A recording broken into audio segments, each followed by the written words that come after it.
नमस्कार, चैनल में आपका स्वागत है। मैं हूं मुकेश कुमार और आप देख रहे हैं प्रहार। आज जिस मुद्दे पर हम प्रहार करने वाले हैं वह है प्रश्न पत्र लीक। 3 मई को नीट की परीक्षा हुई, 11 मई को पेपर लीक की खबर सामने आई और देखते ही देखते पूरे देश में यह खबर आग की तरह फैल गई। 12 मई को एनटीए ने परीक्षा रद्द करने की घोषणा करी। अब सवाल उठ रहे हैं कि लीक कहां से हुआ, किसने किया, कौन कौन इसमें शामिल हैं और इसमें क्या किसी को सजा भी मिल पाएगी। ये सारे सवाल हैं, इस पर आज हम मुद्दों पर आज हम बात करेंगे। लेकिन इससे पहले भी एक जो महत्वपूर्ण सवाल है जिस पर हम चर्चा कर रहे हैं कि क्या जो लीक हुई है और लीक को बंद करने के लिए जो प्रयास एनटीए ने किए थे, क्या वो प्रयास नाकाफी हैं? क्योंकि हर एक 2-4 वर्षों के अंतराल के बाद से फिर से वही चीज हमारे सामने आ जाती है, फिर से लीक जो है वो हमारे सामने आ जाता है और एक के बाद एक जो है घटनाओं के सामने आने के बाद से बच्चों पे और अभिभावकों पे इसका खासा असर पड़ता है। अभी तो जो हमारे पास खबर आई है इसमें से एक बच्ची ने उत्तराखंड में कल सुसाइड भी कर लिया। आप या खबरों में अखबारों में इसे सुसाइड कहते हैं, लेकिन हम उसे कहते हैं कि ये जो है एक आत्महत्या नहीं बल्कि एक हत्या है और इस हत्या के लिए किसी न किसी को जिम्मेदार जो है वो जरूर ठहराना चाहिए। और इसी मुद्दे पर आज हम बात करेंगे और कुछ सवाल जो हमने तैयार किए हैं उस सवाल आज हमारे सामने हैं। पहला सवाल यह है कि क्या नीट जो है वो क्या लीक प्रूफ परीक्षा कराना उसकी क्षमता के बाहर हो गया है? क्या लीक प्रूफ परीक्षा कराना एनटीए के बस की बाहर की बात है? क्या नीट प्रशासन इस पूरे मामले में दोषी है?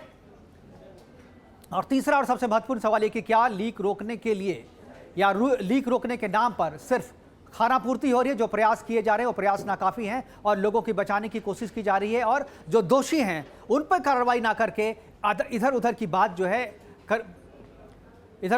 है वो की जा रही है। इस पे हम चर्चा करेंगे और आगे हम करेंगे। हमारे साथ कुछ मेहमान भी हमारे साथ जुड़ेंगे, उनसे भी हम चर्चा करेंगे। लेकिन उससे पहले आपको लिए चलते हैं अपने हमारे रमेश परिहार हमारे संवाददाता है, उन्होंने लोगों से बात की है, खासतौर पर छात्रों से बात की है। उनकी क्या प्रतिक्रिया है इस लीक के बाद, उसे सुनते हैं, उसके बाद प्रोग्राम में आगे बढ़ेंगे।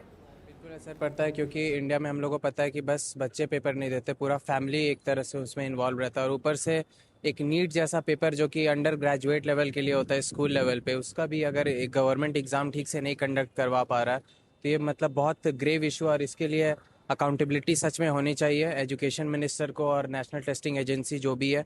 साथ ही साथ हम लोग देखते हैं कि हर साल बिहार में भी बीपीएससी का पेपर लीक हो जाता है, कभी उत्तर प्रदेश में, कभी राजस्थान में। तो ये मतलब करप्शन कितना डीप है और कितना डीप रूटेड है सिस्टम में कि एक सिंपल सा एग्ज़ाम नहीं हो पा रहा है। बाकी पोस्ट में, प्रमोशंस में क्या अंदर वो लॉबिंग चलता होगा, करप्शन होता होगा, वो तो पता नहीं। चाहूंगा कि जो नीट का एग्जाम हुआ उसमें पेपर लीक हुआ है। पेपर लीक होने पर सबसे पहले आप क्या कहना चाहेंगे इन बच्चों के लिए जो बेचारे 1 साल तक तैयारी करते हैं? तो उनके लिए तो बुरा ही हुआ है। उन्होंने मेहनत करी अपने पूरी साल, स्कूल्स भी डमी स्कूल्स ज्वाइन करे हैं, उनकी पूरी सोशल लाइफ ख़राब हुई है उसकी वजह से और बहुत ज़्यादा मेहनत करी है बच्चों ने, इसलिए उन पर तो प्रभाव बहुत पड़ेगा। और जो नेक्स्ट वो होगा ना उनका, वो और ज़्यादा बेकार होगा क्योंकि उन्हें वैसे ही वो हो जाएगा कि डिप्रेशन में चले जाएंगे बच्चे की, उनको वो नहीं मिल पा रहा है कॉलेज वगैरह, और वैसे इतने सारे बच्चे, कंपटीशन बढ़ जाता है ना। एक्चुअली उनके माइंडसेट पे भी बहुत असर आता है। वो पूरे साल की मेहनत होती है कि वो एक अपने माँ बाप को नाम रोशन करना चाहते हैं, सक्सेस चाहते हैं, पर वो लीक होने के कारण उनकी पूरी मेहनत बेकार चली जाती है। फिर मोटिवेशन भी नहीं रहता है, फिर दिक्कतें भी बहुत हो जाती हैं, इसलिए थोड़ा वीक माइंडसेट ही हो जाता है। अगले पेपर जो नेक्स्ट नीट एग्ज़ाम आगे दोबारा भी होगा तो फिर उनको रहेगा कि ये लीक हो गया तो फिर कुछ फ़ायदा भी नहीं है दोबारा देने का एग्ज़ाम। देखिए, जो भी बच्चे जो बहुत प्रयास करते हैं कई साल से, उनका दुख मैं भी समझ सकता हूँ। मैं भी एक स्टूडेंट हूँ हर जगह पे, मतलब मैं भी कॉलेज में पढ़ता हूँ। तो अगर ऐसे बहुत बच्चे जो होते हैं जो प्रिपेयर कर रहे होते हैं कई साल तक और उनका ये पता चलता है कि उनको ये लीक हो जा रहा है, तो उनका मतलब गवर्नमेंट की सिस्टम में जो फेलियर है उसमें कि भाई इतने साल से आप पेपर बना रहे हो, आपको शिकायतें मिल रही हैं बट आप उसको सॉल्व नहीं कर पा रहे हो कि हम फेयरली हम किसी का पेपर हम करवा पाएँ। तो ये बहुत दुख की बात है ऑब्वियसली, और इसको ठीक किया जाना चाहिए। पूरी साल तैयारी करते हैं, वो एंड टाइम पे कोई लीक कर देता है, उन सारी मेहनत बर्बाद हो जाती है, वो बच्चे अफोर्ड भी नहीं कर पाते, जो गरीब परिवार होते हैं। तो ये तो गलत है, ये तो सरकार को कुछ करना चाहिए इसमें, सरकार द्वारा। एग्जाम में जाता है और एग्जाम लीक हो जाता है, पेपर लीक हो जाता है, तो उस समय सबसे बड़ा दुख ये होता है कि मानसिक रूप से परेशान हो जाते हैं। साथ ही साथ कुछ परिवार ऐसे होते हैं जिनकी आर्थिक स्थिति अच्छी नहीं होती, वो अपने बच्चों को नहीं आगे पढ़ा पाते हैं और बच्चों का भविष्य अधर में लटक जाता है। वहीं छात्रों की मांग है कि जो इस तरीके के कृत्य करते हैं, जो ऐसे काम करते हैं जिनके द्वारा पेपर लीक किया जाता है, ऐसे गिरोह के लोगों के खिलाफ कड़ी से कड़ी सजा का प्रावधान होना चाहिए और इनके खिलाफ कड़े से कड़े सरकार को एक्शन लेना चाहिए। कैमरा पर्सन राजेंद्र के साथ मैं रमेश परिहार, HNN न्यूज़, नोएडा। तो ये तो बच्चों की प्रतिक्रिया थी, उसके अभिभावक जो है उनकी भी प्रतिक्रियाएं आ रही हैं। लेकिन अब ट्विटर पे वैसे लोग भी एक्टिव हो गए हैं जो सीधे तौर पे छात्रों से जुड़े हुए हैं। आनंद कुमार का ट्वीट जो है वो एक्स पे जो उन्होंने पोस्ट किया वो आपको दिखा दें कि नीट की परीक्षा में पेपर लीक होना बेहद दुर्भाग्यपूर्ण घटना है। छात्रों और उनके अभिभावकों के लिए यह खबर निश्चित रूप से निराश करने वाली है। फिर भी थोड़ी राहत की बात यह है कि एनटीए जो है उसमें अपना एक्शन ले रहा है और लोगों की गिरफ्तारी भी हो रही है। काफ़ी लंबा ट्वीट लिखा है उन्होंने और उन्होंने कहा है कि घबराने के बजाय विद्यार्थियों को विश्वास रखना चाहिए कि उनकी परीक्षा अवश्य रंग लाएगी। उसके मेहनत हर चुनौती के बाद एक नया अवसर भी आता है और यही समझने में खुद को टाइम लगेगा। ये तो जो उनका एक्स पोस्ट है आनंद कुमार का वो काफ़ी वायरल भी हो रहा है, क्योंकि आनंद कुमार जो है वो फ्री में कोचिंग भी कराते हैं और लोगों को नीट की भी तैयारी कराते हैं, इंजीनियरिंग की भी तैयारी कराते हैं। पड़ता है क्योंकि इंडिया में हम लोग को पता है कि बस बच्चे पेपर नहीं देते। ये तो डेली का हो गया है एनटीए का। हर एक साल गैप करके इसका पेपर लीक हो जाता है और पेपर लीक की खबर पकड़ता कौन है? बच्चे पकड़ते हैं। जिन्होंने परीक्षा देने आए थे पहले वो पेपर दिए, उसके बाद ये पता करते हैं कहीं लीक तो नहीं हो गया। फिर वो जब लीक की खबर आयोग को भेजते हैं, पुलिस को भेजते हैं, एसओजी को भेजते हैं, तो वो जांच करने के बाद बताते हैं हाँ बच्चों ने सही कह रहा था कि पेपर लीक हो गया। अगर वो बच्चे नहीं पकड़ पाते तो ये तो पेपर एग्जाम करा के बढ़िया फर्जी डॉक्टरों को एम्स पहुंचा दिए रहते ये लोग। तो ये एनटीए नीट पेपर रद्द हुआ है, लेकिन सरकार को सोचना चाहिए एनटीए को भी रद्द कर देना चाहिए। सबसे फालतू एजेंसी हो गई है यहाँ पे। इसका नाम रखा गया नेशनल टेस्टिंग एजेंसी, जबकि इसे होना चाहिए नेवर ट्रस्टेबल एजेंसी। सोचिए 10 रुपए के बच्चों के हगीज और पैम्पर्स बिकते हैं, उनका डायपर लीक नहीं होता है, इनका पेपर लीक हो जा रहा है। अनकंफर्टेबल लोगों को जो बैठा दिया जाएगा और इन्हें क्या लगता है कि लीक हो गया तो इन पे कोई सवाल नहीं होगा।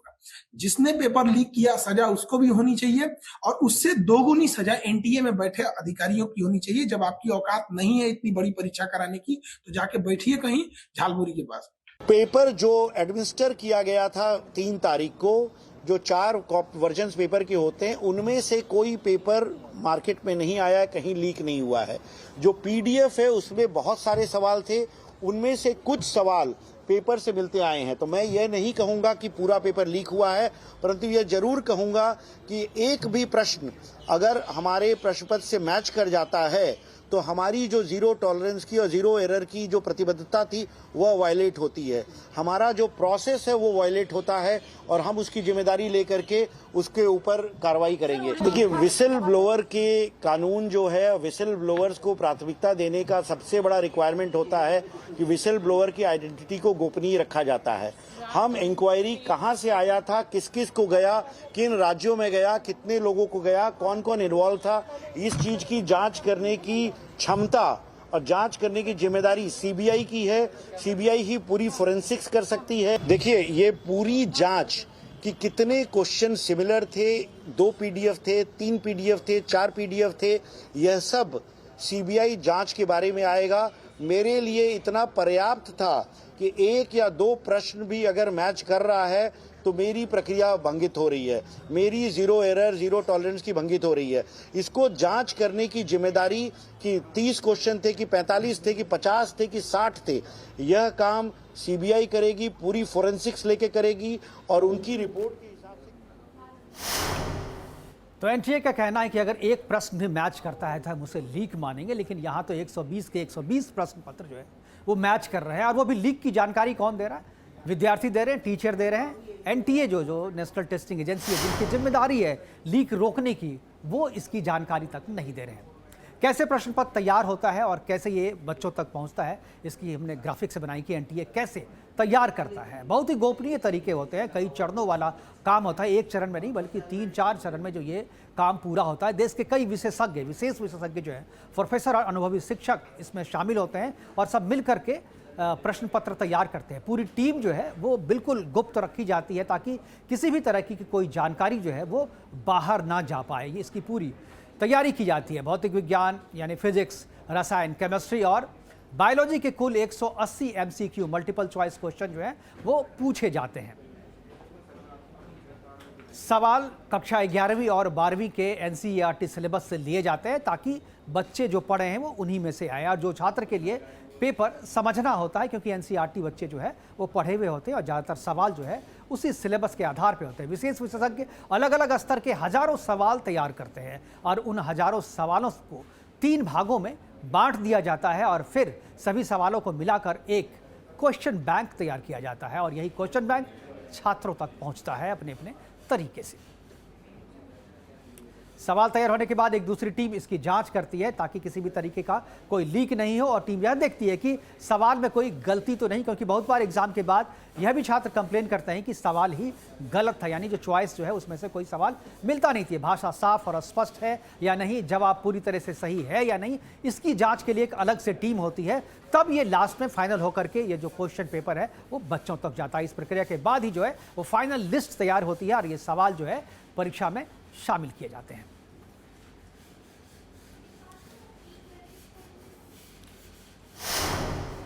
तो ये तरीका था कि किस तरीके से सवाल तैयार होते हैं, किस तरीके से प्रश्न पत्र तैयार होते हैं। प्रश्न पत्र तैयार होने के बाद जो है वो छात्रों तक पहुंचते हैं, लेकिन बीच में कहीं ना कहीं लीक हो जाती है और इसी लीक की जांच जो है वो अभी जो है सीबीआई कर रही है। ना कि इससे पहले भी बहुत बार लीक हो चुके हैं, उसकी जांच भी हुई, लेकिन अभी तक एनटीए के किसी अधिकारी को सजा होते हमने नहीं देखी। हमारे साथ चर्चा को आगे बढ़ाने के लिए हैं वरिष्ठ अधिवक्ता डीके दुबे जी, वो हमारे साथ रहेंगे। प्रोफेसर संजय सिंह शिक्षाविद है, वो हमारे साथ रहेंगे। Ramanuj Mishra director Career Launcher Noida के हैं, वो भी हमारे साथ रहेंगे। और एक और अधिवक्ता विनीत जिंदल जी हमारे साथ रहेंगे। सभी अधिवक्ताओं का और सभी जो हमारे पैनल में बैठे हुए गेस्ट का सभी का स्वागत है, सभी का स्वागत है। और चर्चा की शुरुआत में डीके दुबे जी आपसे करना चाहूँगा। और सबसे पहले मेरा जो सवाल है कि इस लीक ये कोई पहली बार नहीं हुआ है, लेकिन लीक को रोकने के जो उपाय हैं उस उपाय पे मेरा सवाल है और उसी पे मैं चाहूँगा कि आप अपनी टिप्पणी दें। कि कहते हैं ना कि धूल चेहरे पे है और साफ हम आईना कर रहे हैं। गलती एनटीए की है और कार्रवाई जो है छात्रों पे, दलालों को पकड़ा जा रहा है, छात्रों के कलावे काटे जा रहे हैं ताकि किसी भी तरीके की कोई जो है प्रश्न पत्र जो है लीक होने से खबर ना आए। क्या आपको लगता है कि जो प्रक्रिया एनटीए कर रही है और जिस तरीके से जाँच जिस दिशा में जा रही है, आपको लगता है कि यह जो लीक है वह रोका जा सकेगा इन प्रक्रियाओं को पूरा करके? डीके दुबे जी, क्या आवाज आ रही है आपको? डीके दुबे जी, क्या आपको आवाज मिल रही है मेरी? अच्छा, विनीत जिंदल जी हमारे साथ हैं। मैं लगता है दुबे जी को आवाज नहीं पहुंच रही। विनीत जिंदल जी, अगर आपने मेरा सवाल सुन लिया है तो वही सवाल मेरा आपसे है। मैं चाहूँगा कि आप इस पर टिप्पणी करें कि क्या जो एनटीए जो प्रयास कर रही है लीक को रोकने के लिए, क्या आपको लगता है कि वो प्रयास सही है? सीबीआई जांच में क्या अलग हो जाएगा? क्योंकि हर एक बार परीक्षा प्रश्न पत्र जब लीक होते हैं तो उसके बाद कुछ दलालों को पकड़ लिया जाता है, कुछ क्वेश्चन पेपर खरीदने वालों को पकड़ लिया जाता है, कुछ प्रश्न पत्र बेचने वालों को पकड़ लिया जाता है, लेकिन एनटीए जिसकी जिम्मेदारी है कि प्रश्न पत्र लीक ना हो, उस पर कोई खास कार्रवाई नहीं हो पाती। बिल्कुल मुकेश जी, सर्वप्रथम आपको बहुत बहुत बधाई नए इस सफ़र के लिए। Thank you. दूसरी बात, जिस इस इशू की हम बात कर रहे हैं, बहुत कंट्रोवर्शियल इशू, और मुझे लगता है कि आपका सवाल बहुत सही सवाल है। कारण ये है कि पहली बार नहीं है कि कोई पेपर जो एनटीए करा रहा है और वो लीक हो गया या उसके अंदर कुछ कमियां पाई गई। आपको मैं बताऊंगा कि एक स्टैंडिंग कमेटी जो बनाई गई, जो एग्ज़ाम एनटीए कंडक्ट कराता है, उसको लेकर उस कमेटी ने रिपोर्ट दी कि 2025 में 12 ऐसे एग्जाम जो कराई उस एनटीए के द्वारा कराए गए, उसमें 5 एग्जाम ऐसे थे जिनके अंदर या तो लीक हुआ या उसके अंदर कोई ना कोई इशू था। उसके बावजूद इस एजेंसी के पास ये जिम्मेदारी जो है वो लगातार चलती जा रही है। उससे पहले भी हमने देखा किस प्रकार से पिछली बार भी जब 24 मई और 23 के अंदर जो इश्यूज सबके सामने आए थे वो कितने बड़े इश्यूज थे, उनको लेने के बाद भी एनटीए आज फिर भी, जो अभी मैं स्टेटमेंट देख रहा था एनटीए के जो ऑफिसर थे उनकी, वो आज भी कहीं ना कहीं ये कह रहे हैं कि देखिए ये जो लीक नहीं है, ये कुछ क्वेश्चन जो हैं वो उसमें आ गए। तो मुझे लगता है कि कहीं ना कहीं अपनी जिम्मेदारी से बचने की कोशिश जो है वो एनटीए कर रहा है यहाँ पे। पर एनटीए एक जिम्मेदार 2017 के बाद 2019 में, जब 2017 से पहले नहीं था एनटीए, लेकिन 2019 के जब एनटीए को बनाया गया उसका कारण यही था कि एक फेयर पॉलिसी के साथ, एक साफ सुथरे तरीके के साथ एग्जाम कंडक्ट कराया गया। लेकिन उस पूरी पद्धति को कैरी फॉरवर्ड करने में मुझे लगता है एनटीए कहीं ना कहीं विसफल साफ साफ दिखती है। और बच्चों के भविष्य का यहाँ बहुत बड़ा सवाल है। जो बच्चे, और बिल्कुल सही सवाल आपके संवाददाता ने भी उठाया कि किस तरीके से बच्चे मेहनत करते हैं, लोगों के पास पैसे नहीं होते फिर भी परिवार बच्चों को पढ़ा रहे हैं, और जब ऐसे में एग्जाम कैंसिल होता है और उसको आगे बढ़ा दिया जाता है तो उन बच्चों के लिए दोबारा एग्जाम देना मुझे लगता है बहुत कठिन होगा। तो ये पूरा स्ट्रक्चर जो है इस तरीके का, जो एनटीए की जो विसफलता है, वो आप चाहे एक आदमी पे, चाहे 2 आदमी पे या 4 आदमियों पे डाल दें, पर एनटीए की जिम्मेदारी जो थी वो कहीं ना कहीं साफ दिखाई देती है कि उनके यहाँ पे कमियां हैं, और उन कमियों को एनटीए आज भी इतने इंसिडेंट्स के बाद भी मानने को तैयार नहीं है। जिस तरीके से एनटीए के अधिकारी कह रहे हैं कि अब आपने बताया खुद ही कि 120 नहीं, मेरे को लगता है कि 140 के आसपास ऐसे क्वेश्चन थे जो बिल्कुल सेम क्वेश्चन थे, और उसके बावजूद अगर एनटीए के अधिकारी ये कहते हैं कि देखिए क्वेश्चन पेपर लीक नहीं हुआ, तो मुझे लगता है कहीं ना कहीं बहुत बड़ा सवाल उनके खुद के ऊपर आना चाहिए कि आप ऐसा कह कैसे सकते हैं, वो भी मीडिया में आकर सबके सामने कि भाई पेपर लीक नहीं हुआ। जिम्मेदारी आपकी है और आपको उसको मानना चाहिए। और कानून बनाया गया, लॉ बनाया गया, नया एक्ट लाया गया एग्जामिनेशन को कंडक्ट कराने को लेकर, उसके बावजूद एनटीए जो है लगातार विसफलता की ओर दिखाई दे रहा है। बिल्कुल मेरे हमारे साथ प्रोफेसर संजय सिंह भी हैं, शिक्षाविद है, मैं उनसे एक बार जाऊंगा। संजय जी, क्या अगर मेरी आवाज़ आ रही तो आपसे मेरा सवाल है कि जिस तरीके से अभी अभिषेक सिंह जो एनटीए के जो अधिकारी हैं वो कह रहे थे कि एक प्रश्न भी अगर लीक मिलता है तो उसे लीक माना जाएगा, और ये पूरा का पूरा प्रश्न पत्र जो है वो मैच नहीं कर रहा है, इसलिए लीक वो अपनी तरीके से एक तरीके से एनटीए को डिफेंड कर रहे हैं। जिस तरीके से जो लीक करने वाली जो गैंग है, गैंग ने जिस तरीके को अपनाया या जो नियम निकाला है कि एक गेस्ट पेपर निकालिए, गेस्ट पेपर में 400-500 क्वेश्चन डाल दीजिए और उसी 400-500 पेपर में से 120 या 140 प्रश्न जो है वो डाल दिए जो एग्जैक्टली आपके क्वेश्चन पेपर जो है, जो प्रश्न पत्र जो एग्जाम में पूछे जाने वाले हैं। तो ये तो एक तरीका एक डिफेंस का है, क्योंकि जो लोग लीक करा रहे हैं वो भी एनटीए से मिले हुए हैं। निश्चित तौर पे अगर वो मिले हुए नहीं है तो उनके पास ओरिजिनल प्रश्न पत्र आ कहाँ से रहे, तो कहीं ना कहीं एनटीए की भूमिका जो है वो यहाँ पर संदिग्ध है। क्या आपको लगता है कि अभिषेक सिंह जिस तरीके से बचाव कर रहे हैं एनटीए का, उससे और भी ज़्यादा संदेह पैदा होता है कि कहीं ना कोई भीतर का व्यक्ति जो है वो मिला हुआ है इस पूरे लीक से? देखिए मुकेश जी, जो अभिषेक जी बोल रहे हैं, मुझे लगता है कि ऐसा मिला तो नहीं हो सकता है, लेकिन ये जरूर होता है कि जब भी पेपर जो बनाते हैं वो 3 चरण होते हैं एक तरह से। एक कुछ टीचर लोग जाते हैं, टीचर प्रोफेसर जो होते हैं एनटीए में, जो जिस तरह से पैनल बनता है, तो वो क्या करते हैं, पिछले 4-5 साल का पेपर लेते हैं और उसके आधार पर एक नया एक तरह से स्ट्रक्चर क्रिएट करते हैं और कुछ प्रश्न उन्हीं में से ले लेते हैं, क्योंकि सिलेबस एक लिमिटेड है और उसी के भीतर में से ही सवाल पूछने हैं। तो पहला तो ये है कि पुराना देख करके, भारत में ही चलता रहा, पुराना देखिए और आगे बढ़िए। तो बहुत सारी चीज़ें, पुराने प्रश्न पत्र वहाँ पे रिपीट हो रहे होंगे, मुझे लगता है। फिर दूसरा क्या है कि वही टीचर एक्चुअली जो बनाते हैं, पेपर बनाते हैं, यदि कंटिन्यूस 4-5 साल तक बनाते हैं तो बहुत ज़्यादा मेहनत करने का मुझे लगता है उनकी एकदम से जो आदत होती है ख़त्म हो जाती। तो वो क्या करते हैं, शॉर्टकट लेते हैं, जो उनके मेमोरीज में होता है, जो उनको समझ में आता है, वो अपने एनसीईआरटी और जिससे भी सवाल पूछे जाते हैं, वो क्वेश्चन होते हैं, उनको पता होता है कौन से पेज में किस तरह के क्वेश्चन निकल रहे हैं, तो उसी तरह का क्वेश्चन वो फ्रेम कर देते हैं। तो मुझे लगता है जो बार बार जा रहे हैं, पिछले 4-5 साल से जा रहे हैं, उनको एकदम से रिपीट नहीं किया जाना चाहिए क्वेश्चन बनाने में।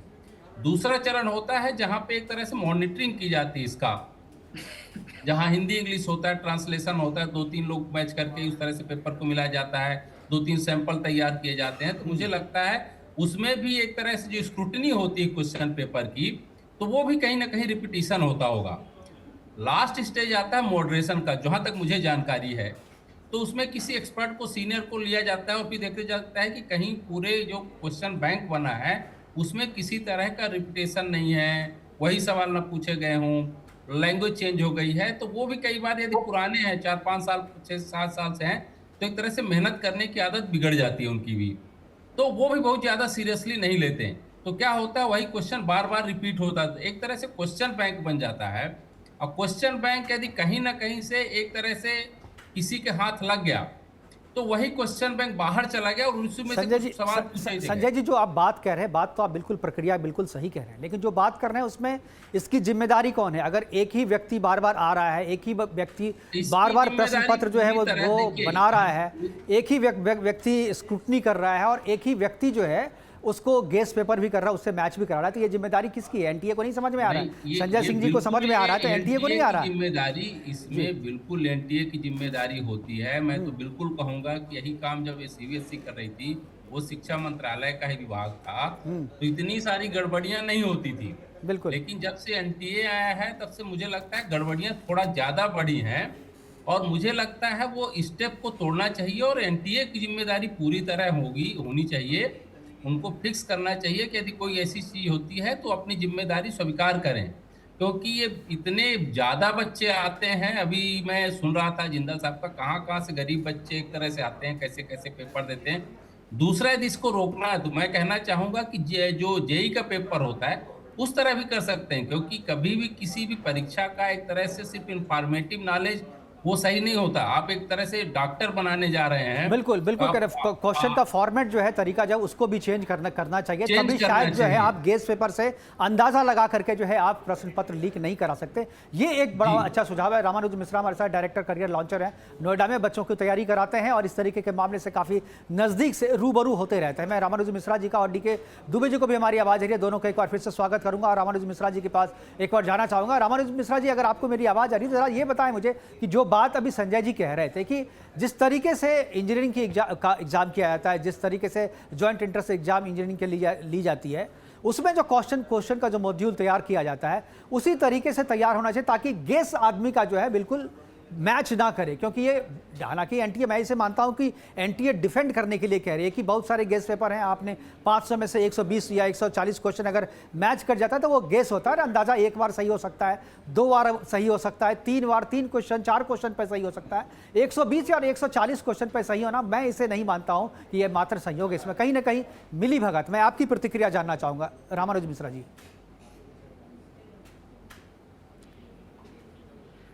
रामानुज मिश्रा जी, आप अनम्यूट करें। आप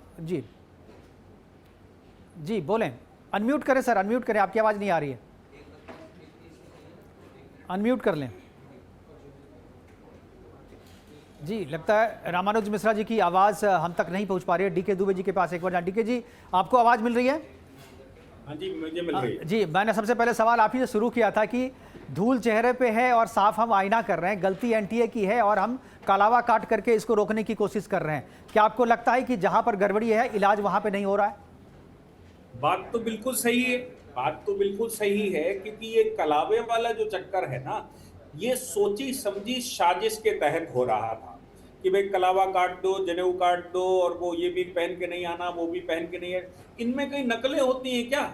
ये तो केवल एक रिलीजियस उन्माद का एक साधन है। हकीकत तो ये है कि जो परीक्षा व्यवस्था एनटीए की है वो कितनी वाटर प्रूफ है, वो कितनी सिक्योर है, ये सोचने की बात है। हाँ, लेकिन एक बात और कही जा सकती है कि इतने बड़े क्वेश्चन पेपर में देखिए गैस लोग लगाते हैं और जो अनुभवी टीचर होते हैं वो बनाते भी हैं ऐसा। जैसे मैं judicial services, higher judicial services पढ़ाता हूं, हम कुछ पेपर सेट करते हैं, उनमें से बहुत सारे क्वेश्चन सिमिलर मिल जाते हैं और बच्चे कहते हैं कि सर आपने वो वाला टेस्ट किया था उसमें ये वाला मिल गया और ये वाला मिल गया, वो वाला। तो ये बात तो कही जा सकती है, लेकिन मुझे लगता है कि इसमें और गहराई से जाने की जरूरत है। ये लोग जो ये कह रहे हैं कि कलावा पहनकर नहीं आना है, बिछिया पहनकर नहीं आना है, या फिर वो तोड़िया पहन के नहीं आना है, अब बताइए माथे का सिंदूर पहन लगाकर नहीं आना है, ये कौन सी बात होती है? इसमें कौन सी नकल की पर्ची छुप जाएगी सर? ये कलावा बिल्कुल सामने दिखाई दे रहा है, इसमें कौन सा छुप जाएगा? जनेऊ पहन कर आया, ये सिर्फ रिलीजियस उन्माद है। और मुझे एक डीके दुबे जी, क्या आपने लगता है ये डाइवर्ट करने के लिए ऐसा किया जा रहा है? क्योंकि अक्सर जो लीक की जो खबर है, वो लीक की खबर एनटीए की तरफ से नहीं आती है कि इस बार प्रश्न पत्र लीक हो गया। लीक की खबर जो है वो विद्यार्थी या अभिभावक की तरफ से ही कंप्लेन की जाती है कि ये खबर लीक है और इसका पीडीएफ बाजार में मिल रहा है, और अंदरूनी तरीके से एनटीए को पता होता है, लेकिन वो चीज़ों को डाइवर्ट करने के लिए जांच को इस तरीके से घुमाते हैं कि लोगों का ध्यान उधर नहीं जाए, लोगों का ध्यान भटक जाए, कलावे में ही वो उलझे रहें और असल जो है जो रैकेट है उनका चलता रहे। एग्जैक्टली ये आपकी बात में 100% सच्चाई है, क्योंकि जैसे ही ये रिलीजियस उन्माद की तरफ ले जाओगे, बहस उस तरफ चल जाएगी और पूरा देश उस तरफ जाएगा। और मेन जो पीछे से कल्प्रिट हैं वो कहीं ना कहीं बैक डोर से अपने आप को बचाने में सफल हो जाते हैं। दूसरी बात सबसे बड़ी ये है कि मैं तो अभी आज मतलब ये सोचने की बात है कि सीबीआई को केस चला तो गया है, लेकिन इससे पहले भी सीबीआई को केसेस गए हैं, उनका सोल्यूशन निकला है क्या कि पेपर कैसे लीक हुआ है, कैसे निकला है और क्या क्या खेल हुआ है? मुझे लगता है कि इसमें भी कुछ बड़ा झोल है और इसको एक अलग इन्वेस्टिगेटिंग एजेंसियां बनानी चाहिए जो सिर्फ इस पेपर वाले मामले को ही डील करें, विद्यार्थियों के विषय को डील करें, एग्जामिनेशंस को डील करें। और वो एक मैं समझता हूं कि कैसी कमेटी होनी चाहिए जो कि इन्वेस्टिगेशन में परफेक्शन के साथ इस पर काम कर सके। बिल्कुल सही कहा कि एक अलग कमेटी होनी चाहिए, सीबीआई एक अलग तरीके से इसकी जांच करे, एक टीम बनाए जो खास तौर पे इसी की जांच करे। रामानुज मिश्रा भी हमारे साथ जुड़े हुए हैं। रामानुज जी, आवाज मिल रही है आपको?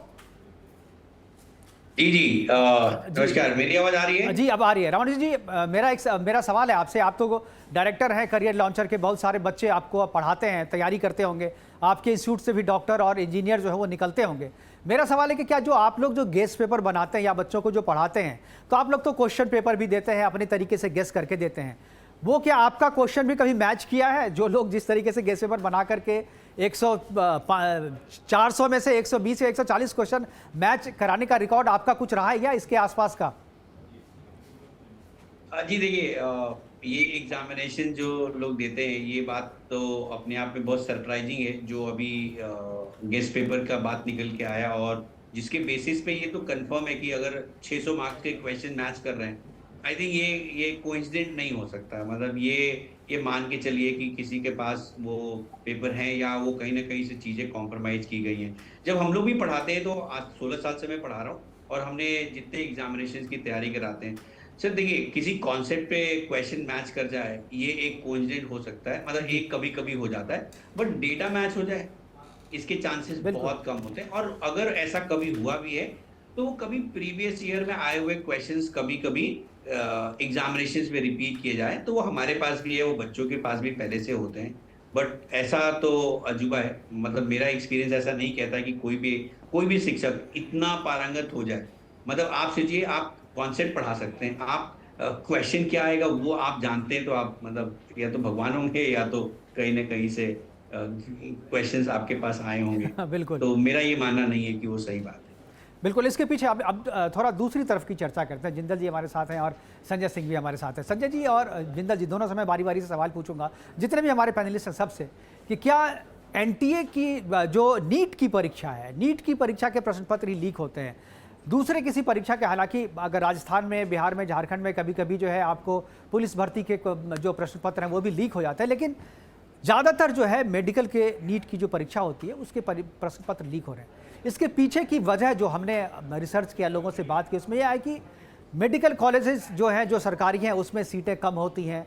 जो प्राइवेट कॉलेज है उसमें सीटें तो होती है, लेकिन उसकी फ़ीस इतनी ज़्यादा होती है कि सामान्य बच्चे जो है या सामान्य परिवार जो है वो अपने बच्चे को उसमें पढ़ा नहीं सकता है। जिसकी वजह से है जब वो कोशिश करते हैं कि हम जो है सरकारी जो कॉलेजेज है उसमें एडमिशन के लिए लीक जो हो रहा है प्रश्न पत्र, उसके जरिए जो है अपने बच्चों को उसमें एंट्री करा दें।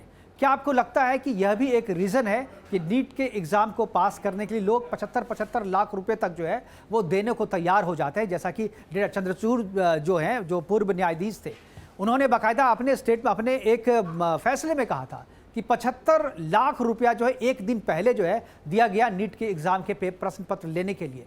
तो इतना पैसा अगर इसमें इन्वॉल्व है, क्या लगता है कि सीटें कम है, सरकार को इस दिशा में सोचना चाहिए?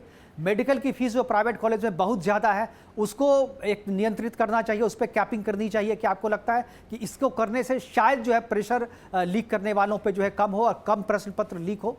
संजय जी। देखिए मुकेश जी, बिल्कुल सही सवाल आपने पूछा है। 75,000 का जो बात आया है, यदि यहाँ भारत देश में देखा जाए, यूक्रेन के बाद सच्चाई सामने आ गई कि यहाँ के बच्चे इसलिए जाते हैं यूक्रेन, चाइना और रसिया मेडिकल करने के लिए कि वहाँ भारत के बनिस्बत वहाँ फीस बहुत कम है। यहाँ एक डिग्री, मैं कई मेडिकल कॉलेज को जानता हूँ जो प्राइवेट है, वो एनआरआई कोटा होता है, उसमें 75 का 2.5 करोड़ लेते हैं MBBS की डिग्री के लिए। बिल्कुल। और वही डिग्री आपको यूक्रेन में 50 से 60 लाख रुपए में मिल जाती है। रामानुजन जी बताएं तो किसी फील्ड से हैं, लेकिन सच्चाई यही है। जो डिग्री 75 लाख में मिल रही है, और जो मतलब 75 लाख, संजय जी 75 लाख रुपया केवल लीक प्रश्न पत्र को पाने के लिए लोग दे रहे हैं, ताकि पाने के लिए उसके बाद यदि कहीं अच्छी जगह एडमिशन अब सरकारी में लग जाता है तो आपको बहुत कम पैसा खर्चा करता है, ये तो आपको पता ही है।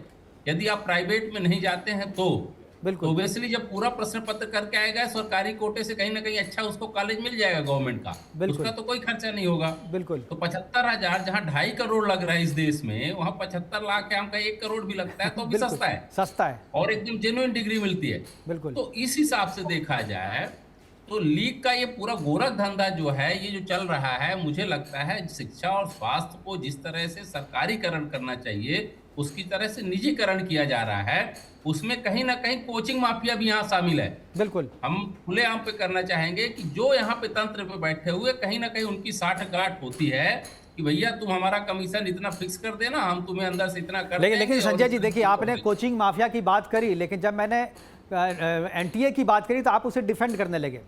तो मुझे लगता है कोचिंग माफिया क्यों एक्टिव है, क्यों सफल है? क्योंकि एनटीए से किसी आदमी से इनकी मिली भगत को होगी। डिपेंड नहीं कर रहा हूं, हम एनटीए के प्रोसेस को बताया कि किस तरह से एनटीए काम करता है। जैसे मैं भी एक प्राध्यापक हूं, मैं भी जब पेपर बनाता हूं, पिछले 5 साल का ले लूं 10 साल का हो, लेकिन उसी क्वेश्चन में जैसे अभी रामानुजन जी बता रहे थे कि हम थोड़ा बहुत फेरबदल लैंग्वेज और उस तरह से कर देते हैं, कॉन्सेप्ट में नहीं है। ऐसा नहीं कि पूरा 3 साल पहले पुराना हम क्वेश्चन पेपर उठा लेंगे और वही डाल देंगे, तो बच्चा तो देख ही रहा पुराने 2-3 साल का, तो वही रिपीट हो जाएगा। आप क्या कीजिए, उसी यूनिट से, उसी कॉन्सेप्ट से, लेकिन आप उसकी वर्डिंग चेंज कर सकते हैं, उसको घुमा सकते हैं, बच्चे को कुछ नए तरीके से ट्रीटमेंट करके दे सकते हैं, ये करना चाहिए। अब आप क्या है कि शॉर्टकट करने के चक्कर में पूरे क्वेश्चन पेपर ही बना ले और पीडीएफ जो बनी है एक तरह से डाटा बैंक, उसी में से क्वेश्चन आ जाए, तो कहीं ना कहीं ये नाकामी है, सिस्टम की नाकामी और एनटीए की नाकामी है। जी बिल्कुल। जिंदल जी, क्या आपको लगता है कि जो कानून हमारे, एक तो मैंने बताया कि जो क्वेश्चन, जो सीटें इतनी कम हैं, पैसे इतने ज़्यादा प्राइवेट कॉलेज लेते हैं कि लोग जो है चाहते हैं कि लीक के माध्यम से घुस जाए कहीं से। इसके कारण भी जो है माफिया जो है उनका मनोबल बढ़ता है, वो लीक करने के लिए किसी भी कीमत पे और किसी भी तरीके को वो इस्तेमाल कर लेते हैं और प्रश्न पत्र को लीक कराने में लग जाते हैं। क्या आपको लगता है कि कानून कड़े होने चाहिए और सीटों की संख्या जो है वो बढ़नी चाहिए, ताकि जो है लीक करने वालों का मनोबल, या जो पेरेंट्स हैं और बच्चे जो है उनको लगे इतना सवाल, इतनी ज़्यादा सीट है, कहीं ना कहीं तो मेरा हो ही जाएगा, हम गलत तरीके का इस्तेमाल ना करें?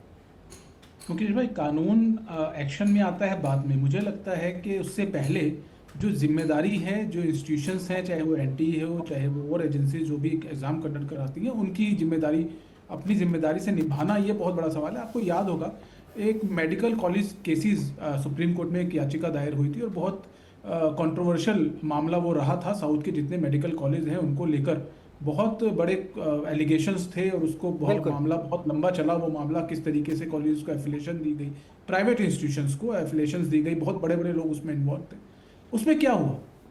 तो सवाल फिर वही खड़ा होता है कि ये एक बहुत बड़ा कहिए, एक बहुत बड़ा तंत्र कहिए कि बात सिर्फ एग्जामिनेशन की नहीं है। यहाँ पे पैसा कमाने का एक पूरा कहिए एक स्ट्रक्चर बना हुआ है कि कैसे कॉलेज को एफिलिएशन दिया जाएगा, फिर वो कॉलेज कैसे पैसे कमाएगा, उस कॉलेज में कितने मिनिस्टर्स का पैसा लगा हुआ है, कितने लोग आईएएस जो हैं उन लोगों का पैसा लगा है, बहुत अलग अलग चीज़ें हैं। उसके बाद जो बड़े कोचिंग इंस्टीट्यूशन है, एग्जामिनेशन की जब बात आती है तो बड़े कोचिंग इंस्टीट्यूशन जो है वो किस तरीके से एग्जामिनेशन को एक्सप्लॉइट करते हैं।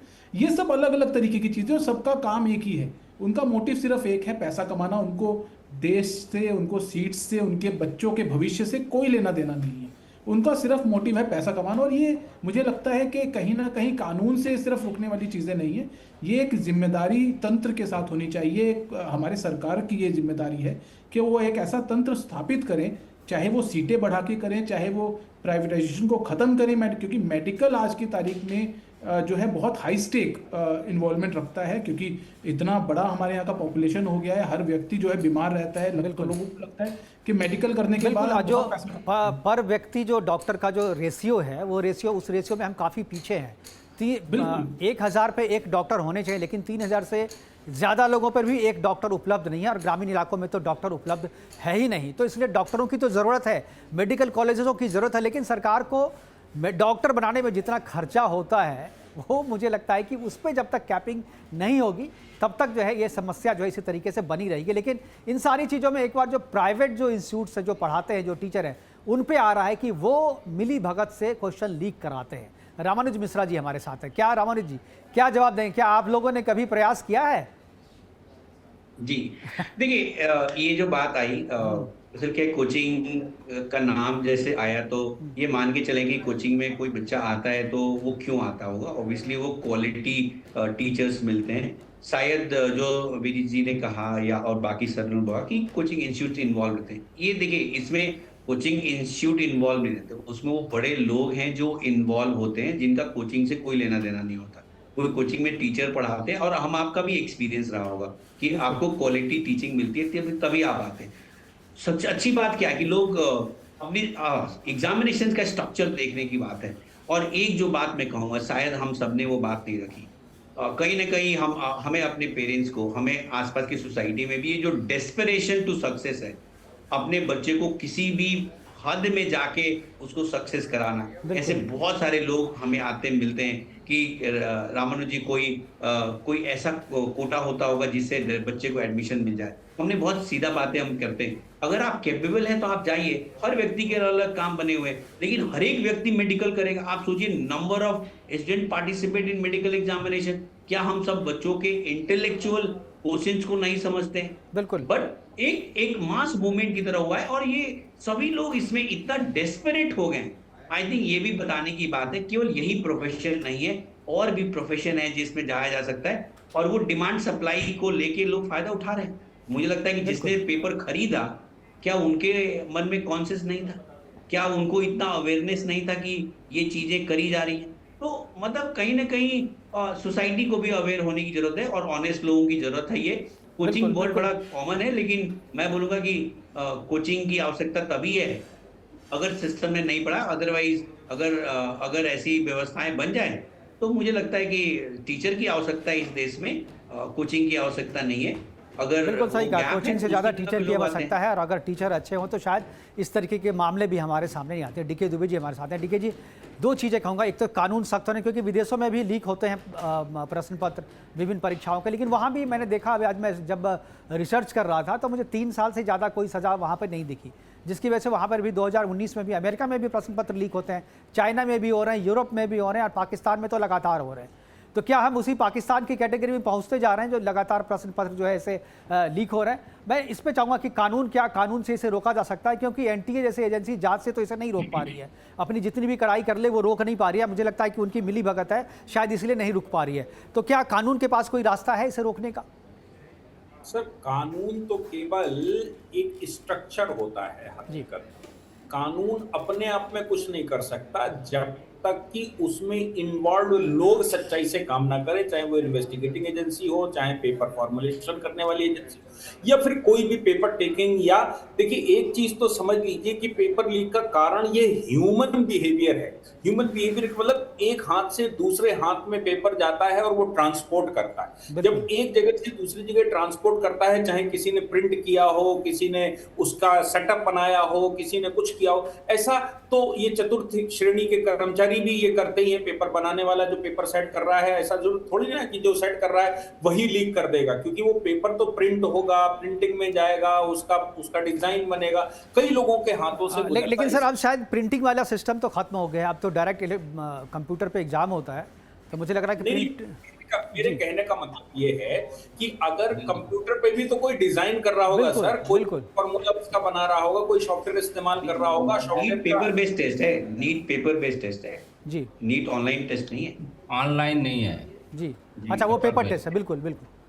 कोई भी व्यवस्था है। अब मैंने जैसे कहा कि आप व्यवस्था बना सकते हैं, व्यक्ति जो उसके अंदर इन्वॉल्व है उस व्यक्ति का क्या करेंगे, ह्यूमन बिहेवियर। लेकिन एक बात जो हम लगातार कह रहे हैं, देखिए 2014 के बाद पूरे देश में लगभग 750 मेडिकल कॉलेज हैं सर। मैं समझता हूं कि भारतवर्ष के इतिहास में मोदी जी की सरकार आने के बाद जो मेडिकल कॉलेजेस उन्होंने खोले हैं या फिर जो मुहिम की तरह प्रदेशों ने लिए हैं, वो तो एक काबिले तारीफ बात है। पहले तो सीटें नहीं होती थी, अभी तो उन्होंने मेडिकल कॉलेज मतलब जैसे इंजीनियरिंग कॉलेज एक समय पर वाजपेयी सरकार के आने के बाद पूरे देश में फैल गए थे, वैसे ही मेडिकल कॉलेज पूरे देश में फैल रहे हैं। तो ये विषय तो नहीं है कि मेडिकल कॉलेज कम है या ज्यादा है, विषय ये है कि भारत में एजुकेशन का ये जो प्राइवेटाइजेशन है ये एक बड़ी समस्या है। बिल्कुल, ये जो बिजनेस है बड़ी समस्या है। सुप्रीम कोर्ट को बार बार कहना पड़ता है कि भाई आप बिजनेस की तरह कैसे इस्तेमाल कर सकते हैं। और अभी रिसेंटली एक केस में तो सुप्रीम कोर्ट को कहना पड़ा, पिछले महीने की बात है, कि वो जमीन अलॉट करवाई उन्होंने सरकारी उससे, और फिर फीस लेते हैं प्राइवेट। अब वो जमीन का कुछ चक्कर फंस गया तो सुप्रीम कोर्ट ने कहा कि तुम जब फीस प्राइवेट के हिसाब से लेते हो तो ये जो अलॉटमेंट आपको जमीन का हुआ है इसका भी पूरा टैक्स दीजिए, इसका पूरा पेमेंट करिए। मतलब ये बिल्कुल सही कहा आपने। ये तो हर एक जो प्राइवेट स्कूल है उसके साथ ये चीजें हैं। मैं यही कह रहा हूं कि वो अलॉटमेंट तो एजुकेशन के कोटे में होते हैं, फिर वो फीस अपनी प्राइवेट करते हैं। अब इसको कैसे मैनेज किया जाए? जिस दिन ये मैनेज हो जाएगा कि भाई जो है वो प्राइवेट और पब्लिक स्कूलों की फीस एक सी है, भले ही सरकार उनको रीइंबर्स कर, सकती हो। जैसे ये जो आरटीई का चक्कर है ना, इसमें 25% सीटें हैं आरटीई की, उनका पेमेंट कौन करता है? आरटीई का पेमेंट सरकार रीइंबर्स करती है। तो क्यों नहीं पूरे का रीइंबर्स सरकार कर दे और कहे कि हम पूरा रीइंबर्स करे दे रहे हैं, आप प्राइवेट इंस्टीट्यूशन में पढ़ाइए, पेमेंट हम करेंगे, और जो सरकारी जो नियम बने होंगे उससे करेंगे, पेरेंट पेमेंट नहीं देंगे। बिल्कुल, तो ये समस्याएं सॉल्व हो जाएंगी। बिल्कुल, बहुत अच्छा उपाय है, लेकिन सरकार इस पे काम करे अगर तो निश्चित तौर पे इसका समाधान इस तरीके से निकाला जा सकता है। रामानुज जी, एक चीज़ जो अभी कह रहे थे कि जो प्रिंट करके जो पेपर लिया जाता है, हार्ड कॉपी से परीक्षा होती है, ये ऑनलाइन क्यों नहीं हो सकता? क्या आपको लगता है कि ऑनलाइन से ज़्यादा सेफ है ये हार्ड कॉपी दे करके एग्जाम लेना, या ऑनलाइन ज़्यादा सेफ हो सकता है? क्योंकि इंजीनियरिंग की परीक्षा जो है वो ज़्यादा लीक नहीं होती, उसके में भी लीक होते हैं, लेकिन इसमें लीक ज़रा सा आप टेक्निकलिटी बताएं इसमें कि लोगों को कि क्यों नहीं हो सकती है ये। ऑनलाइन हमेशा सेफर वर्जन है। और एक और बात है कि ऑनलाइन में क्या होता है कि multiple number of question papers आपके पास बैक एंड में भी होते हैं, लास्ट मोमेंट में भी आप एग्जामिनेशंस में पेपर्स नए इंट्रोड्यूस कर सकते हैं। तो ऑनलाइन तो ऑब्वियसली ज्यादा सेफर है क्योंकि डिकोडेड होते हैं, मतलब ये कोडिंग के थ्रू होती है, और बहुत सारे इनक्रिप्टेड पेपर्स होते हैं, आप क्वेश्चन पढ़ नहीं सकते। जो यूज कर रहा है, जो उसको इंप्लीमेंट कर रहा है, अपलोड कर रहा है, उसको वो पेपर इनक्रिप्टेड मिल रहा है। लेकिन नीट जैसा एग्जामिनेशन है जिसमें 22 से 25 लाख का रेंज कवर करते हैं, उतने नंबर ऑफ सेंटर्स नहीं है हमारे पास। तो आईटी इंफ्रास्ट्रक्चर डेवलप करना पड़ेगा। ऐसा नहीं है कि और एग्जामिनेशंस नहीं होते हैं, जैसे एसएससी है उसमें भी 20 से 25 लाख बच्चे देते हैं, लेकिन वो एग्जामिनेशन महीनों चलते हैं। लेकिन यहाँ पे क्या है, बस ऐसे थोड़े सीनियर बच्चे देते हैं। यहाँ पे एक बात देखी जाती है, गांव का बच्चा है जो मेडिसिन की तैयारी कर रहा है और वो शायद इतना ज्यादा हैबिचुअल नहीं है उन सारे सिस्टम्स को लेके। इसको देखते हुए देखिए, वो पहल खराब नहीं है क्योंकि वो 22 लाख बच्चों को एक महीने तक टेस्ट देते रहे, उसमें नॉर्मलाइजेशन का बहुत बड़ा पंगा हो जाता है कि मेरे अगर एक महीने तक पेपर हुए और हर एक दिन का पेपर डिफरेंट था, तो मैं कैसे सबको नॉर्मलाइजेशन का स्कोर का फंडा लगाऊंगा, उसमें बहुत बार पंगे हो जाते हैं। तो देखिए, पहल तो नंबर ऑफ एप्लीकेंट्स के हिसाब से ऑफलाइन सही है, लेकिन जो दुबे सर ने भी बोला ये बात को कि कहीं ना कहीं वो जितने लेयर्स में वो पेपर जा रहे होते हैं उनकी संभावनाएं बढ़ती जाती हैं। ये ऑनेस्टी वाली बात है। इस देश में समाज को, तंत्र को, सबको, पेरेंट्स को, बच्चों को भी मैं बोलूंगा कि बच्चों ने भी तो सवाल पेपर लिए होंगे। क्या बताएं, मतलब जो शिक्षा लेने जा रहे हैं, जो शिक्षा बच्चों को आगे बढ़ाना खरीद चाहते रहे हैं, उनको भी थोड़ा सा सोचना चाहिए कि हम क्या कर रहे हैं। कि कोई एक व्यक्ति, अगर एक बच्चा कोई गलत तरीके से जा रहा है तो एक सही बच्चे का लाइन से बाहर भी तो जा रहा है। तो ये अगर नैतिकता के स्तर पर लोग सोचने लगे तो शायद जो है ये चीज़ें सामने आए, लेकिन लोगों को तो लगता है कि मेरा काम निकल जाए, बाकी का भाड़ में जाए, मुझे उससे कोई मतलब नहीं है। तो इसलिए भी मुझे लगता है कि ये समस्याएं ज़्यादा। लेकिन एक जो चीज़ कही आपने रामानुज जी कि उपाय तो इसका ऑनलाइन ही है। इंफ्रास्ट्रक्चर यदि डेवलप हो जाए, लोग, चूँकि गांव के बच्चे तो इंजीनियरिंग का एग्ज़ाम भी दे रहे हैं तो वो तो बिल्कुल यूज कर रहे हैं, उनको कोई दिक्कत नहीं हो रही है।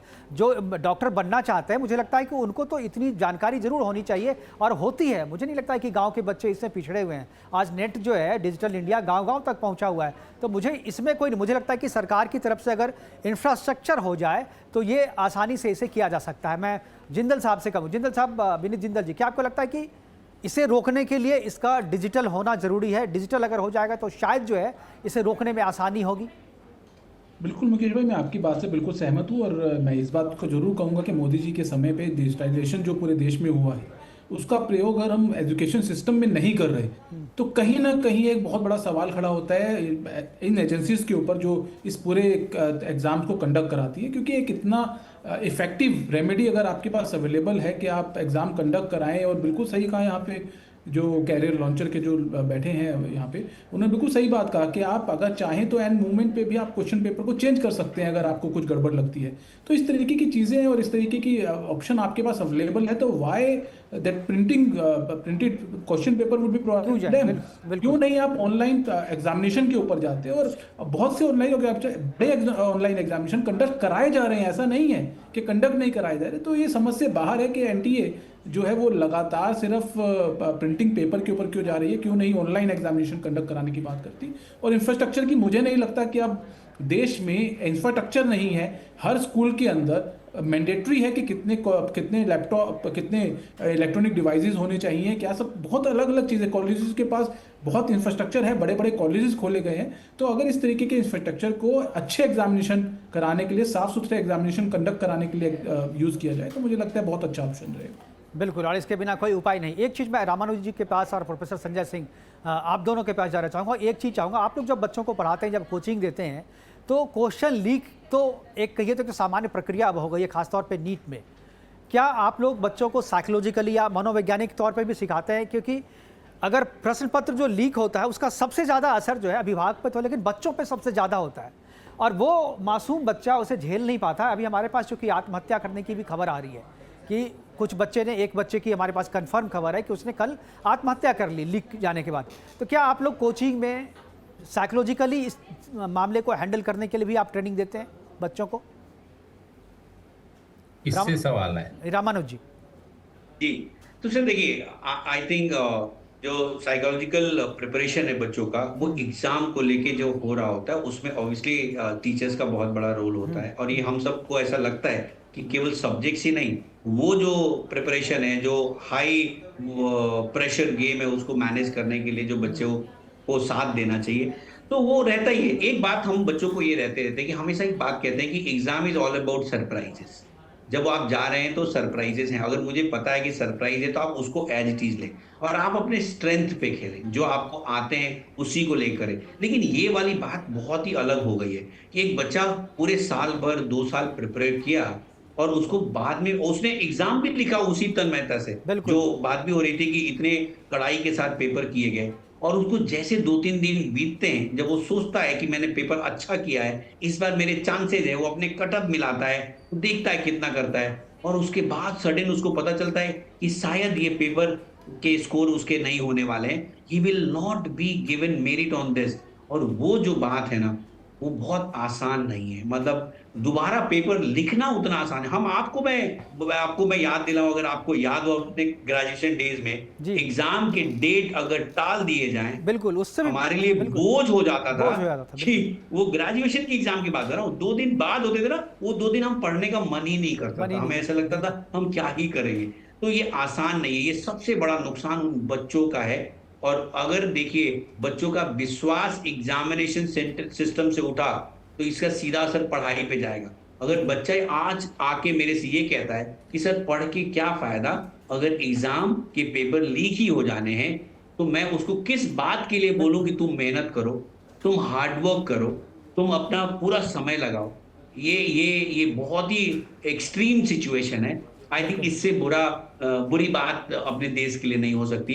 एग्जाम से भरोसा उठना, इसका सीधा इम्पैक्ट पूरे सिस्टम में जाएगा, स्कूल तक जाएगा, और वो कहीं ना कहीं उसका नुकसान पूरे देश को उठाना पड़ेगा। बिल्कुल सही बात कही आपने। एक बच्चा जब एग्ज़ाम दे रहा होता है परिवार में, तो वो बच्चा केवल एग्ज़ाम नहीं देता है, पूरा परिवार एग्ज़ाम में इन्वॉल्व होता है। मम्मी होते हैं, भाई बहन होते हैं, जो सिबलिंग्स है वो हैं, टीचर है, समाज है, सब इन्वॉल्व होता है, और सबकी नज़र उस बच्चे के परफॉर्मेंस पे होती है। और जब इस तरीके की लीक होती है तो उसका असर भी सब पे पड़ता है। संजय जी, क्या आपको लगता है कि अभिभावकों को भी एक ट्रेनिंग होनी चाहिए, और अभिभावक अपने बच्चों को कैसे इस सिचुएशन से लड़ने के लिए ट्रेंड करे? क्या इसके लिए भी कुछ होना चाहिए? देखिए मुकेश जी, एक रिसर्च आया था नैसकॉम का कि भारत के जितने भी अभिभावक हैं उनका 40% जो कमाई होती है वो अपने बच्चों की शिक्षा दीक्षा पे खर्च करते हैं। और देखिए, जब कमाई का 40% के साथ साथ उनका समय और मेहनत और ख्वाब और सपने, कई बार क्या होता है, जो माता पिता नहीं कर पाते हैं तो सोचते हैं कि जो मैं नहीं कर पाया तो कम से कम बच्चों को उस तरह से हम बना दें कि बच्चों की ज़िंदगी खराब ना हो।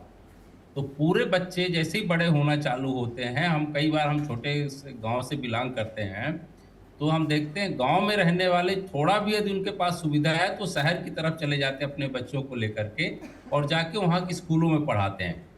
तो सपना छोटे शहरों से लेकर के बड़े शहरों तक पलता है। और ऐसी सिचुएशन में मान लीजिए कि पूरा मेहनत किया कोई बच्चा, और अचानक पता चले कि इस बार का जो पेपर जितना मेहनत किया है वो एकदम से और बहुत अच्छा करके आया है, तो उसके पैरों से ज़मीन खिसक जाती है। इसीलिए जो आपने बोला कि सुसाइड जैसी घटनाएं होती हैं, वो कई बार इसी हताशा और निराशा का परिणाम होती है।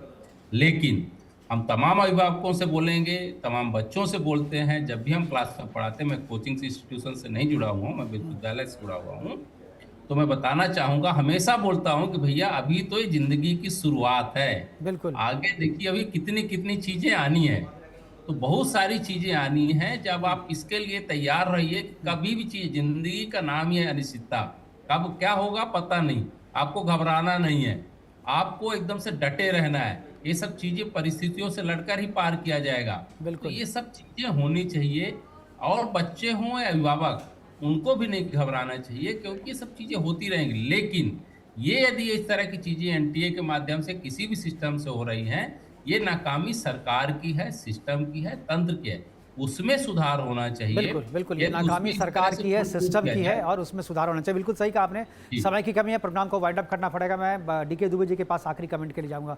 डीके दुबे जी, एनटीए को क्या संदेश देंगे, बच्चों को क्या देंगे, अभिभावक को क्या देंगे? देखिए, एक चीज तो समझ लीजिए, हुई है वही जो राम रचि राखा, ये हमारे पूर्वज कह गए, और साथ में कह गए, गीता में यही लिखा है कि आप कर्म कर सकते हैं, परिणाम की चिंता मत नाम की करो। चिंता मत कीजिए। बिल्कुल बिल्कुल सही। ये दिमाग में आ जाएगा, और लेकिन बस उसके लिए लेकिन डीके दुबे जी, ये जो है कर्म करते रहिए, फल की चिंता मत कीजिए, ये चीज तो जो लोग लीक कर रहे हैं उस पर भी लागू होता है। लीक मैं किए ये जाओ, कह फल रहा की चिंता मत करो। जो पकड़ा जा रहे हो या जेल जा रहे हो, फांसी जा रहे हो, उसको भी चिंता नहीं है, लीक किए जाओ।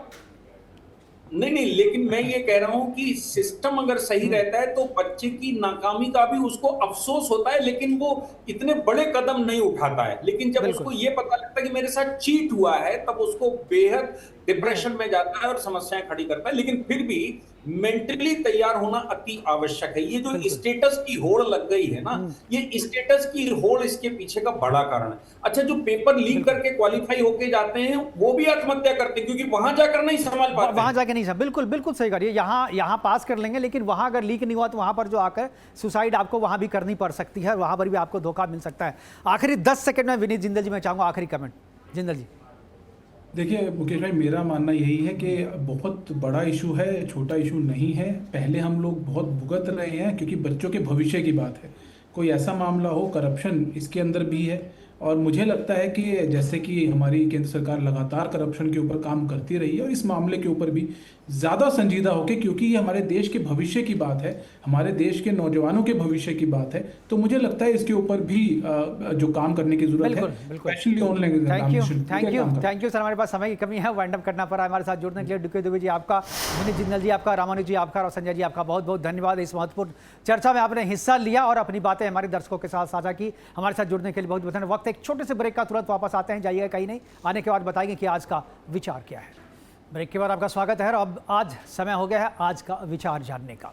तो आज का विचार जो है वो हमारे सामने अब है कि आज का विचार है कि अपने लक्ष्य प्राप्ति के लिए निरंतरता और एकाग्रता दोनों सबसे बड़े हथियार है। इसे आप अपनाइए और इस हथियार से आप जीवन की बड़ी से बड़ी जंग भी जीत सकते हैं। तो प्रहार में अभी के लिए इतना ही, दीजिए इजाजत। नमस्कार, धन्यवाद।